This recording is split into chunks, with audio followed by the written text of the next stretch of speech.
မင်္ဂလာပါရှင်ဒီလိုမျိုးဒီဇိုင်းရဲ့နီးရမယ်ဆိုတော့81မှာထွက်ရှိကြတယ်12လမ်းမှာနှစ်ထပ်ဒီလိုကျိုးပုံကြီးနဲ့ကို share ဖွင့်ပြီးတော့ကဲလိုက်တော့နော်ကဲဒီကောင်လေးမှာဆိုရင်ဘာပါမလဲဆိုတော့ဒီလိုမျိုး original wireless mic နှလုံးပါပါမယ်ရှင် mic ကလည်း auto mic ဖြစ်တဲ့ကြောင့်မို့လို့ပို့ပြီးတော့အဆင်ပြေပါတယ် mic ဆွဲရတဲ့ရန်ကောင်းနေနော်ပြီးတော့အနည်းထိချုပ်လို့ရရဲ remote control ထည့်ပေးထားတဲ့ကြောင့်မို့သုံးရတာပို့ပြီးတော့အဆင်ပြေပါတယ်ရှင်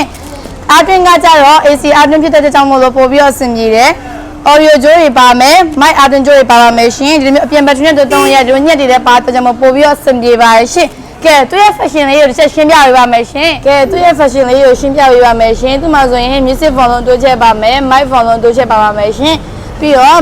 mic ကို bass stand echo delay အကုန်ချိန်လို့ရမယ် music volume တိုးချက်ပါမယ် music bass stand တိုးချက်ပါပါမယ်ရှင်အပြင်ဘက်ထရီနဲ့သုံးရတဲ့ဒီမျိုး DC ပို့လည်းပါတော့ကြောင့်မို့လို့ပို့ပြီးအဆင်ပြေပါတယ်ရှင် AUX ပေါက်တွေအကုန်ပါတယ် USB ကတွေပါရထိုးပြီးသုံးလို့ရပါမယ်ရှင်ထပ်ပြီးတော့မဲ့ပတ်တစ်ပေါက်ပါတဲ့ကြောင့်မို့300ပို့ပြီးအဆင်ပြေပါတယ်ရှင်ကဲဒီလိုမျိုး quality ကောင်းတာလေးကိုညီမတို့ဆိုင်မှာရနေပြီเนาะကဲဒီကောင်ရဲ့အတန်ထွက်လေးချက်စမြပြပြမယ်ရှင်